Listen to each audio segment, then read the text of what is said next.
Hello all, my name is Ayla the Goddess. Thank you for tuning into my channel. If you're new, welcome.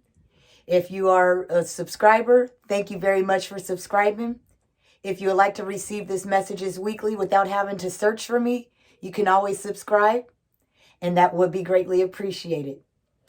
As I sat and asked Spirit, what is the message that it wants us to know for the week of January 9th through the 15th?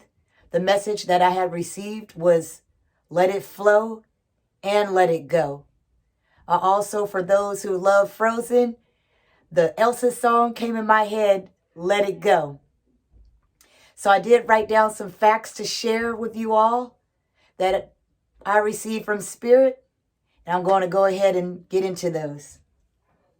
Water is associated with birth and rejuvenation. And rejuvenation, in case you don't know the definition, is the action or process of giving new energy or vigor to something. And as we all, or most of us know, our bodies and the earth is mostly made up of water. Water represents change as well as purification and cleansing. Water also represents our conscious and subconscious. And with that being said, the subconscious, the bottom of the ocean has never been discovered.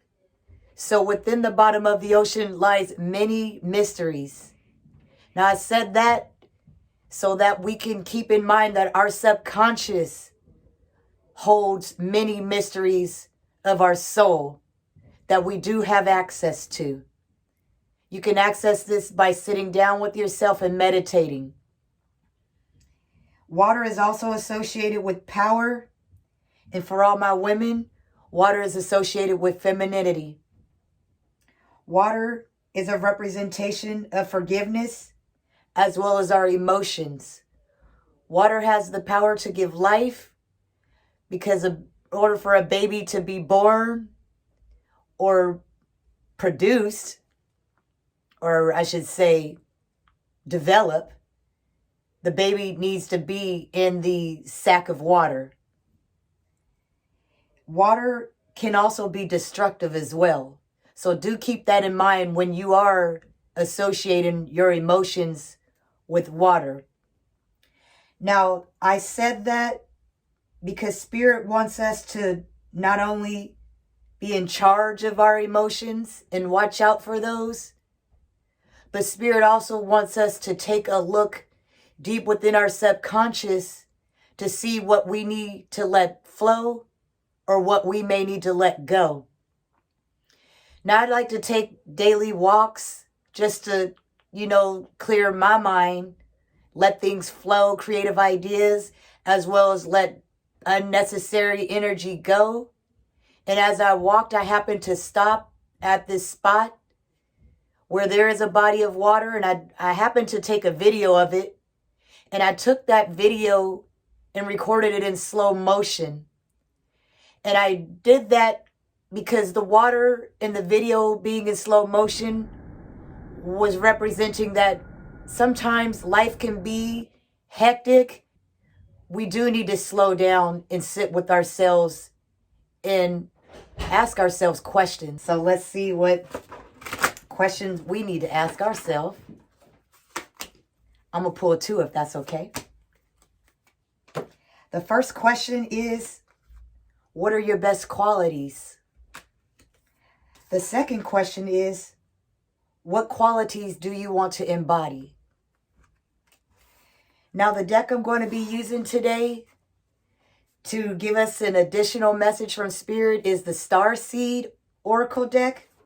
And let's see what Spirit has for us.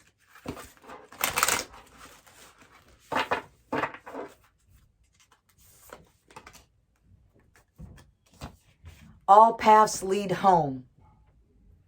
Inner authority, intuition, turn your gaze within. It goes along with facts that I just given you. And I like to read my guidebook, especially when I'm dealing with the Star Seed Oracle, just to make sure that we are receiving the full message. So let's see what our guidebook has to tell us. Inner authority, intuition, turn your gaze within. It's normal to look to the external world for answers and guidance. What's revolutionary is turning your gaze inward. You're being called to source your guidance from within, to study the terrain of your inner landscape, to develop a reliable relationship with your soul. The more you spend time connecting with your soul, the deeper the connection will become. The challenge for empaths is staying connected without cutting off from the world. The best way to do this is to develop a daily practice that helps you to keep checking in, to draw on the wisdom within and let that be the authority in your life. This card has appeared to us because we are being called to develop or switch up our spiritual practice, to get in the habit of turning your gaze within, getting centered for the day or the week in this case,